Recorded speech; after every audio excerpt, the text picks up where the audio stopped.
Beximco zero coupon bond নিরাপদ নাকি ঝুঁকিপূর্ণ? কয়েকটি যুক্তির মাধ্যমে এই বিষয়টি আজকে ক্লিয়ার করব। শুরুতে জেনে আসি এই বেক্সিমকো জিরো কুপন বন্ড গ্রাহকদেরকে কি কি সুবিধা প্রদান করতেছে, কি কি ফ্যাসিলিটিস দিচ্ছে। বেক্সিমকো কোম্পানি এই জিরো কুপন বন্ডের মাধ্যমে গ্রাহকদেরকে সর্বোচ্চ 15% বার্ষিক প্রফিট প্রদান করতেছে। অর্থাৎ আপনারা যদি এই বেক্সিমকো কোম্পানিতে বিনিয়োগ করেন, সেক্ষেত্রে আপনাদেরকে সর্বোচ্চ বার্ষিক 15% হারে মুনাফা প্রদান করা হবে। এটি মূলত বাংলাদেশের যে কোনো ব্যাংকের প্রফিট থেকে, অর্থাৎ বার্ষিক প্রফিট থেকে বেশি। ব্যাংকিং সেক্টরে কোনো ব্যাংক অতীতে এরকম প্রফিট প্রদান করেনি, বর্তমানে মূলত এরকম প্রফিট প্রদান করতেছে না, যেহেতু বর্তমানে অনেক ব্যাংকগুলো তাদের প্রফিট রেটটা বৃদ্ধি করেছে। তবে 15% এরকম আশেপাশে কোনো ব্যাংক মূলত প্রফিট প্রদান করতেছে না, বা ভবিষ্যতে এরকম প্রফিট প্রদান করবে কিনা তাও নিয়ে সন্দেহ আছে। তো বেক্সিমকো কোম্পানি তাদের এই বেক্সিমকো জিরো কুপন বন্ডের মাধ্যমে গ্রাহকদেরকে বার্ষিক সর্বোচ্চ 15% হারে প্রফিট প্রদান করবে। আপনারা যদি বেক্সিমকো এই জিরো কুপন বন্ডে 1 লক্ষ টাকা বিনিয়োগ করেন, সেক্ষেত্রে আপনারা প্রতি মাসে 1250 টাকা নিট প্রফিট পাবেন। অর্থাৎ 15% বার্ষিক হারে আপনারা 1250 টাকা নিট প্রফিট পাবেন। ভিউয়ার্স, এই প্রফিটটা যদি আমি একটু বিশ্লেষণ করি, সেক্ষেত্রে একটি বিষয় আমার সাধারণ জ্ঞানে ধরে, এটি মূলত তাদের এই প্রফিট রেট অর্থাৎ 15% করার অন্যতম কারণ হচ্ছে গ্রাহকদেরকে আকর্ষিত করা, অর্থাৎ তাদের এই বন্ডের দিকে অ্যাট্রাকটিভ করার জন্য মূলত তারা এই প্রফিট রেটটা নির্ধারণ করেছে। অর্থাৎ 15% হারে বার্ষিক প্রফিট রেটটা মূলত নির্ধারণ করেছে গ্রাহকদেরকে অ্যাট্রাকটিভ, আকর্ষিত করা, এবং গ্রাহকরা যাতে তাদের এই বন্ডের দিকে ঝুঁকে পড়ে এবং এই বন্ড ক্রয় করে তাদের এই বেক্সিমকো কোম্পানিতে বিনিয়োগ করে। মূলত এই উদ্দেশ্যে মূলত তারা এই প্রফিট রেটটা এত হাই লেভেল করে দিয়েছে। বেক্সিমকো জিরো কুপন বন্ডের মেয়াদ সাধারণত 5 বছর।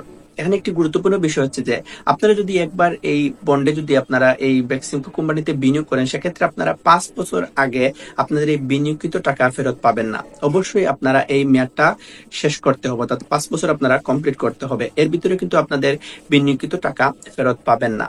অর্থাৎ যদি আপনারা 1 লক্ষ টাকা বেক্সিমকো জিরো কুপন বন্ডে বিনিয়োগ করেন, সেক্ষেত্রে আপনারা 5 বছর মেয়াদ কমপ্লিট করতে হবে, এবং 5 বছর শেষে আপনারা এই 1 লক্ষ টাকা ফেরত পাবেন, এবং সাথে আপনারা 75,000 টাকা প্রফিট পাবেন। আপনারা মোট প্রফিট পাবেন 1,75,000 টাকা। এবং এই প্রফিটের টাকা, অর্থাৎ প্রতি মাসে যে আপনারা 1 লক্ষ টাকার বিপরীতে 1250 টাকা নিট প্রফিট পাবেন, এই টাকাটা প্রতি মাসে আপনার ব্যাংক অ্যাকাউন্টে জমা হবে।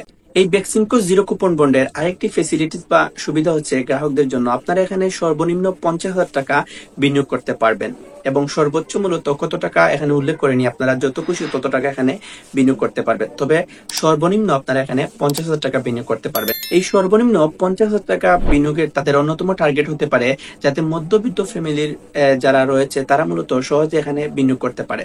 আপনারা যদি 50,000 টাকা এখানে বিনিয়োগ করেন, সেক্ষেত্রে আপনারা প্রতি মাসে 625 টাকা প্রফিট পাবেন, যা ব্যাংকের যে কোনো ব্যাংক থেকে মূলত এই প্রফিট রেটটা অনেক অনেক বেশি। তো এই 50,000 টাকা সর্বনিম্ন করার অন্যতম কারণ হতে পারে যাতে মধ্যবিত্ত যারা রয়েছে তারা সহজে এখানে বিনিয়োগ করতে পারে। তাছাড়া এই বন্ড, অর্থাৎ বেক্সিমকো জিরো কুপন বন্ড মূলত নিয়ন্ত্রণ করবে মূলত আইএফআইসি ব্যাংক। এখানে একটি গুরুত্বপূর্ণ বিষয় আপনাদের সাথে শেয়ার করি। আইএফআইসি ব্যাংক শুধুমাত্র এই বন্ডটি তত্ত্বাবধান করবে, অর্থাৎ এই বন্ডের টাকাটা জাস্ট তারা সংগ্রহ করবে। অর্থাৎ এই আইএফআইসি ব্যাংক শুধুমাত্র এই বন্ডটি কালেক্ট করবে, কিন্তু এই বন্ডটির টাকা যে ফিরিয়ে দিবে এরকম কোনো কমিটমেন্ট নেই এই ব্যাংকে। তাছাড়া আইএফআইসি ব্যাংকের সাথে সহযোগী ব্যাংক হিসেবে কাজ করবে এবি ব্যাংক এবং জনতা ব্যাংক। ভিউয়ার্স, বেক্সিমকো কোম্পানি মূলত 1,500 কোটি টাকা, অর্থাৎ 1500 কোটি টাকা এই বন্ডের মাধ্যমে গ্রাহকদের কাছ থেকে নিবে। অর্থাৎ গ্রাহকরা এখানে প্রায় 1500 কোটি টাকা বিনিয়োগ করতে পারবে।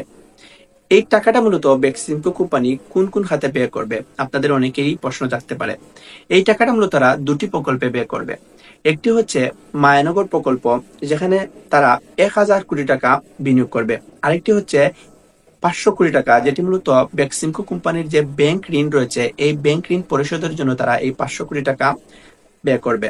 এই দুটি প্রকল্প যদি আমরা বিশ্লেষণ করি, সেক্ষেত্রে মায়ানগর যে প্রকল্প রয়েছে, যেখানে বেক্সিমকো কোম্পানি এই জিরো কুপন বন্ডের প্রায় 1,000 কোটি টাকা বিনিয়োগ করবে, এই প্রকল্পটি যদি সাকসেসফুল হয়, সেক্ষেত্রে আপনারা যারা বিনিয়োগকারী রয়েছেন তারা মূলত খুব সহজে প্রফিট সহ আপনার টাকাটা ফেরত পাওয়ার সম্ভাবনা রয়েছে, বা আপনারা নিশ্চয়তা রয়েছে যে আপনারা আপনাদের এই টাকাটা, বিনিয়োগিত টাকাটা ফেরত পাবেন উইথ প্রফিট।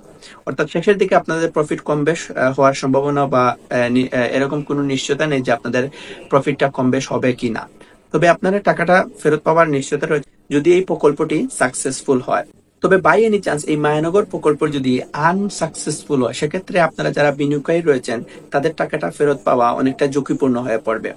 সেক্ষেত্রে আপনাদের প্রফিট তো দূরে থাক, আপনাদের আসল টাকাটা ফেরত পাওয়াই অনেকটা ঝুঁকিপূর্ণ হয়ে পড়বে।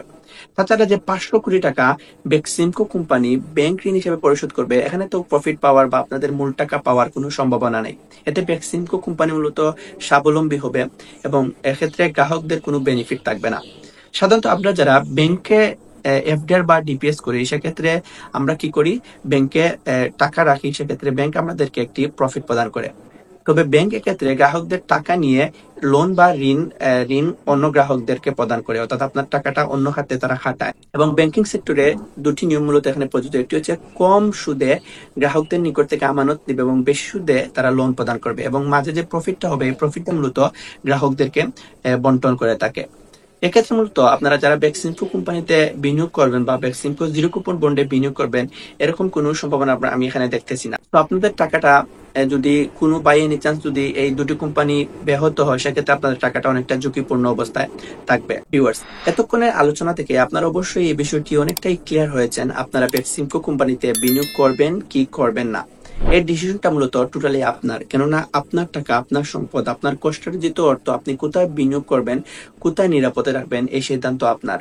সো আমার দায়িত্ব ছিল এই বেক্সিমকো জিরো কুপন বন্ড নিয়ে বিস্তারিত আপনার সাথে তুলে ধরা। এটি কতটা ঝুঁকিপূর্ণ, কতটা নিরাপদ, আপনারা মূলত এই আলোচনা থেকে মোটামুটি বুঝতে পেরেছেন। সো আপনার টাকা আপনি কোথায় বিনিয়োগ করবেন এই সিদ্ধান্ত আপনার। আপনার টাকা অবশ্যই নিরাপদে, যেখানে আপনার টাকাটার সিকিউরিটি রয়েছে, যেখানে আপনার টাকাটা নিরাপদে থাকবে, সেখানে মূলত বিনিয়োগ করবেন। তো ভিউয়ার্স, আজকের এই ভিডিওটি এতটুকু পর্যন্ত। সবাই ভালো থাকবেন, সুস্থ থাকবেন। নতুন কোনো আপডেট আসলে আপনাদের সাথে শেয়ার করার চেষ্টা করব এই বিষয় নিয়ে, অর্থাৎ বেক্সিমকো জিরো কুপন নিয়ে নতুন কোনো আপডেট আসলে আপনার সাথে শেয়ার করব। সবাই ভালো থাকবেন, সুস্থ থাকবেন। আসসালামু আলাইকুম।